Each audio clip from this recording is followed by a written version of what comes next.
Comme la mort est la destinée finale inéluctable, il est préférable de mourir en soldat. Et bien que la mort au combat soit douloureuse, avec elle le héros couvre sa famille de gloire et de louanges.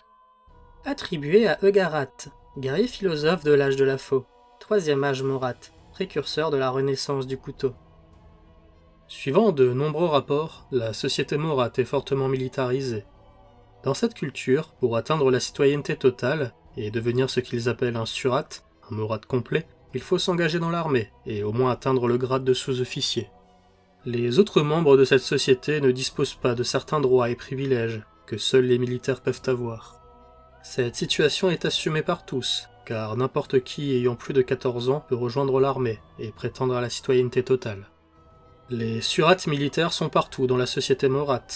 L'administration d'État est pleine de vieux soldats.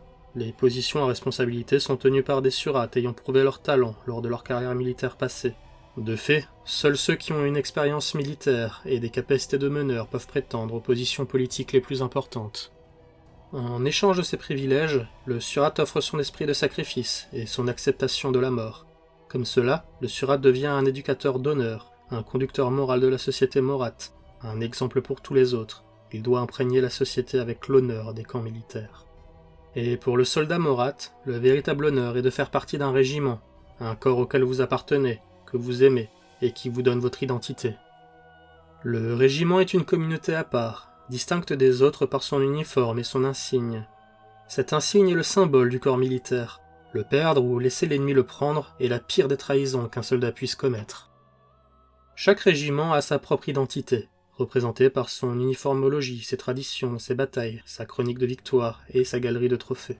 Il a son propre cri de guerre, qui est jeté au visage de l'ennemi et qui est la voix des héros morts du régiment, un cri dont les résonances rappellent les gloires du passé. Le poids des traditions force le soldat Morat à garder le contrôle de la bataille. Il le pousse à l'acte héroïque et au dévouement à ses compagnons. Il le pousse à rester en vie et à agrandir l'épopée du régiment, une famille militaire dont il partage les joies et les souffrances. Dans la pratique, les soldats Morat appartiennent corps et âme à leur régiment, portant le nom de Karanatat, qui peut se traduire par « fils du corps », et qui montre leur lien collectif à l'unité. Les Morat apprennent rapidement que leur régiment est leur maison, et leur famille, faisant de leur colonel un père de remplacement. Ce colonel divise le butin, décide des promotions, et dirige la justice militaire dans son propre régiment. De fait, ses troupes le respectent comme un maître guerrier, strict, mais juste.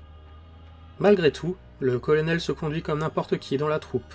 Il est toujours habillé comme un soldat, il marche comme un soldat, il mange comme un soldat, et les dieux de la guerre le savent, il se bat comme un soldat Morat. En tant que figure paternelle, le colonel du régiment Morat ne demandera jamais aux troupes sous son commandement de faire des choses que lui-même ne voudrait pas faire, ou qu'il fait mieux que quiconque. Mais en retour, il demande à ses Morats une loyauté à toute épreuve, un compromis inconditionnel avec le régiment et une confiance totale dans ses décisions. Chaque soldat Morat doit être dévoué corps et âme à la mission, et montrer une confiance absolue dans chacun de ses mouvements, dans chaque muscle sollicité, et dans chacune de ses respirations. Il doit se montrer loyal aux exigences de courage et de résolution auxquelles sont attachés l'esprit de son régiment, ainsi que celui de son colonel. Le régiment, s'apparentant ainsi à une organisation familiale, hérite des possessions des soldats tombés au combat, qu'il investit pour financer la pension de leurs veuves et orphelins. Ainsi, le soldat part en paix à la bataille, sachant que s'il meurt, sa famille de feu et d'acier prendra toujours soin de sa famille de sang. Un régiment Morat est comme un petit pays, avec ses habitudes, ses manières, et ses propres rites initiatiques qui nourrissent son esprit et donnent à ses membres son identité propre. Cette identité les unit face à l'ennemi, mais aussi face aux autres unités militaires.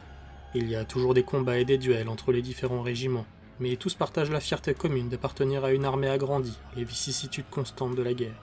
Et c'est la qualité principale de la suprématie Morat.